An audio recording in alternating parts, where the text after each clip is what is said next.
So the subplot for this Six Nations is, of course, the upcoming British and Irish Lions tour of Australia. Andy Farrell is now full-time with the Lions and he will be watching these games so carefully. Before the Six Nations, I did a video of what I thought the chances were going into the tournament.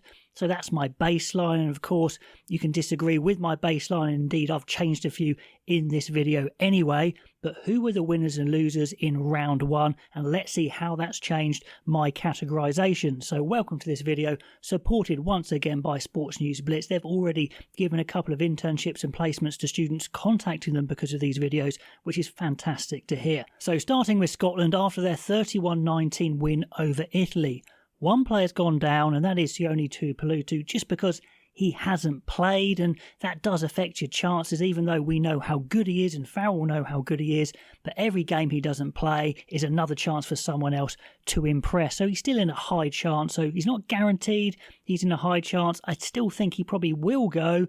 It's a pec injury. It looks like he'll be over it come the time of the tour. It's going to take some rehabilitation, maybe 3 months, but probably a bit better than a lower body injury anyway. So I still think he'll go, but he goes to high chance. On the up has to be Hugh Jones after his hat-trick. Some really impressive finishes, and in that first round, look, the most dangerous attacking 13.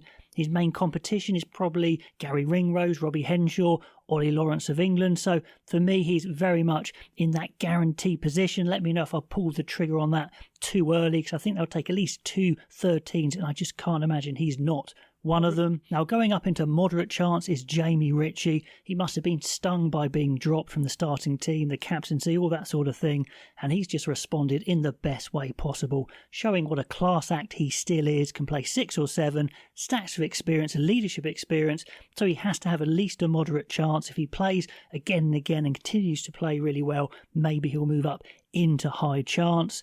And also up there in moderate chance is Tom Jordan. Maybe I've gone a little early on this one, but I just think he's got something special about him. Plus, he can play centre, fly half, fullback, which really, really helps when you're deciding between two close players. Then, of course, I've moved up into outside chance Dave Cherry and Stafford McDowell by the fact they both played in a winning side and played well, so they just go up from no chance to outside chance, but I doubt they're going. So on to the Ireland squad that defeated England 27-22. None of the guaranteed players fall out of that section for me, so 11 strong still in there.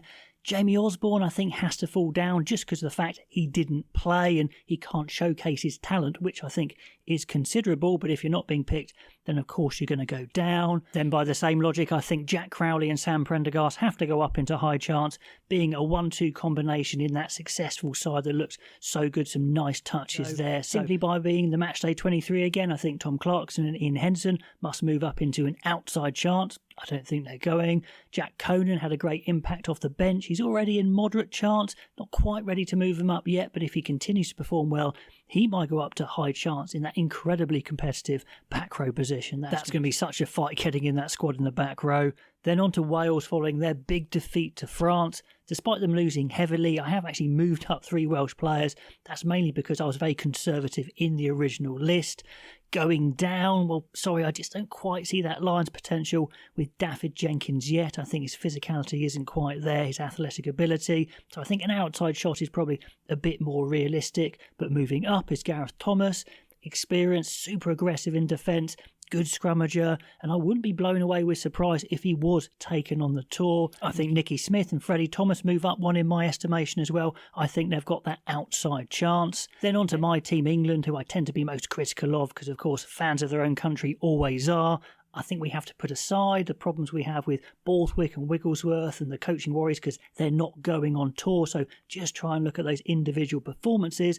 But that being said, losing never helps your cause. So falling down the pecking order, I think Ben Earl, not because he had a bad game, but because I think I put him a little bit too high to start with. You'll see also that Racing 92's Owen Farrell has slipped down to an outside shot because his team isn't going that well. Indeed, the coach Stuart Lancaster has been fired, so I think it's a real long shot for him to be selected. But but maybe you think he still has a good chance. Now, I do have question marks about Ellis Genge, but I don't think there's a massive pool of competition there, so he still stays in high chance. And you'll see that Mara's actually moved up to guaranteed. Even though he gave away a few penalties, his general play was good. And also, I don't see a massive pool of second rows there. I just think he's going to be going with his experience and the things that he does do. Luke Cowan-Dickey got a rare start and played really well. Maybe a few line-out throws not so good, but I think he moves up into moderate chance. Tom Curry had a big performance showing he can still do it at the top level, and maybe he's back to his best. But as with all flankers, the competition is high, so I think he just climbs up one category. I think I had George Martin in the wrong category as well. I think he has a moderate chance now. He's the starting pairing